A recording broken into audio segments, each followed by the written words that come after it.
Radhe Radhe everyone, how are you all? I hope that you all are fine and doing well. Welcome to my another new blog. आज के blog में कुछ खास बात है जो मैं आपके साथ शेयर करूँगी।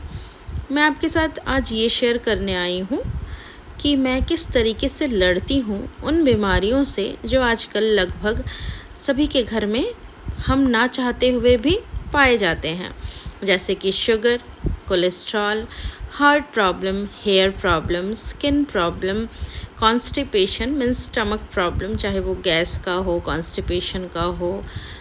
ये सारी चीज़ें हमारे घर में हम चाहते तो नहीं हैं लेकिन फिर भी पाए जाते हैं। तो इनसे मैं लड़ती कैसे हूँ? पूरे साल ये प्रोसेस मेरा चलते रहता है कि किस तरीके से मैं घरेलू नुस्खों से ही इन सब चीज़ों से लड़ सकूँ। और जो बड़े बड़े इश्यूज़ होते हैं जैसे कि शुगर, कोलेस्ट्रॉल, इनमें भी डॉक्टर के पास तो हम जाते ही हैं, मेडिसिन लेते ही हैं, लेकिन साथ ही मैं घरेलू कुछ नुस्खा भी ट्राई करती हूँ जिससे मेडिसिन के साथ साथ घरेलू नुस्खे का हेल्प लेके जो भी बीमारी मेरे घर में जिसको भी परेशान कर रही हो वो उस परेशानी से उन्हें रिलीफ मिल सके। तो यहाँ पर मेरे हाथों में है फ्लैक्स सीड्स। मैंने यहाँ पर लिया है फ्लैक्स सीड्स। जी हाँ, सबको पता है फ्लैक्स सीड्स के गुण के बारे में। हम इसे तीसी भी कहते हैं। आप क्या कहते हैं ये मुझे आप कमेंट बॉक्स में कमेंट करके बता सकते हैं। ये जो तीसी या फ्लैक्स सीड्स हैं, इन्हें ये रॉ हैं तो इन्हें हम मार्केट से लाके यूं ही नहीं खा सकते। ये मैं पैक्ड फ्लैक्स सीड्स लाई हूँ। हमारे यहाँ लूज़ भी मिलता है लेकिन वो मैं नहीं लाती, उसमें बहुत ज़्यादा गंदगी रहती है। अगर आप लूज़ लाते होंगे तो आप उसको अच्छे से पहले धोएं, फिर उसे पूरे धूप में बहुत अच्छे से सुखाएं, उसके बाद ही आप उसे यूज़ करें।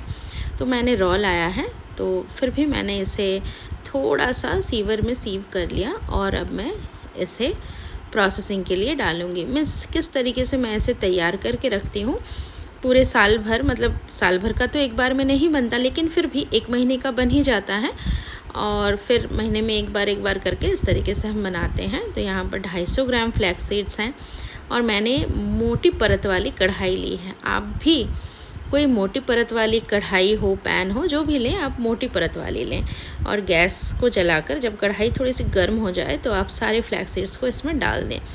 अगर आप बहुत कम फ्लैक्स सीड्स रोस्ट कर रहे हैं तो गैस को आप लो फ्लेम पे रखेंगे, लेकिन जैसे मैं यहाँ पर 250 ग्राम कर रही हूँ तो मैं लो फ्लेम पे नहीं रख सकती। इसकी वजह से मुझे इसे मीडियम फ्लेम पे रखना पड़ रहा है, मीडियम टू हाई, और मैं इसे कंटिन्यूसली स्टर करते रहूँगी, अदरवाइज़ ये नीचे से जल जाएगा।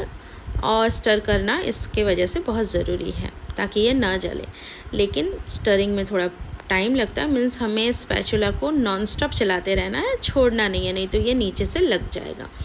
फ्लैक्स सीड्स खाने के गुण इतने ही अच्छे होते हैं कि इसे आप अगर रोज़ अपने डाइट में शामिल करते हैं तो आपका स्किन, हेयर, इसके साथ साथ जो इंटरनल इश्यूज़ होते हैं जैसे स्टमक में कॉन्स्टिपेशन इशू हो जाता है, गैस प्रॉब्लम हो जाता है, उससे आपको छुटकारा मिलेगा।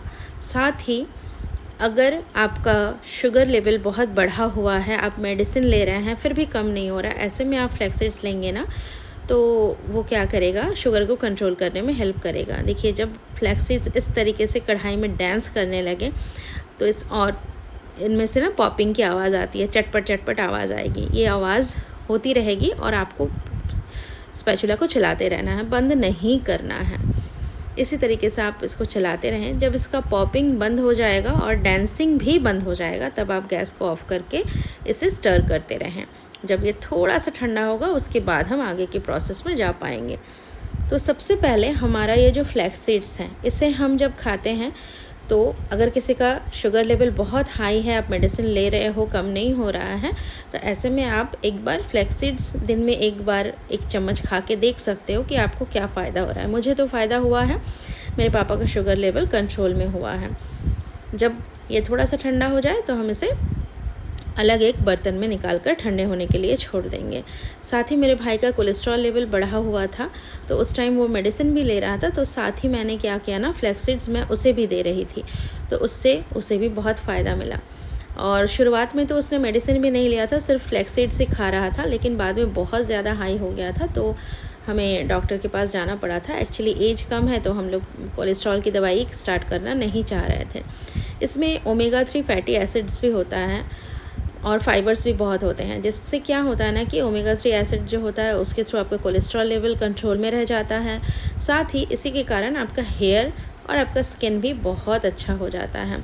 अगर किसी को वेट लॉस करना है तो वो ज़रूर से फ्लैक्स सीड्स को अपने डाइट में शामिल करें।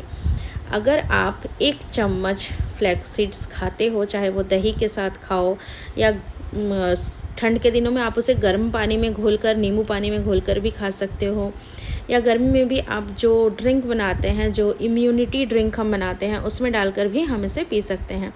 जब हम इसे पीते हैं 1 चम्मच अपने हम इंटेक करते हैं तो ये हमारे स्टमक में जाकर 9 टाइम्स फूल जाता है, मतलब 9 गुना ये फूल कर बढ़ जाता है, जिससे क्या होता है कि हमें भूख कम लगती है और हमारा पेट भी भर जाता है क्योंकि ये अंदर जाकर फूल जाता है। तो ये डाइट कंट्रोल में भी बहुत ज़्यादा हेल्प करता है या फिर वेट लॉस करने में।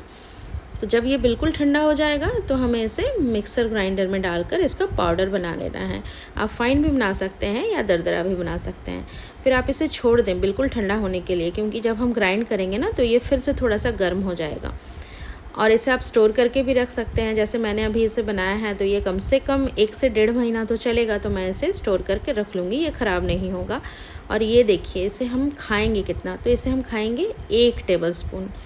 और जो लोग पहली बारी खा रहे हैं वो लोग सिर्फ़ और सिर्फ 1 टेबलस्पून ही खाएंगे।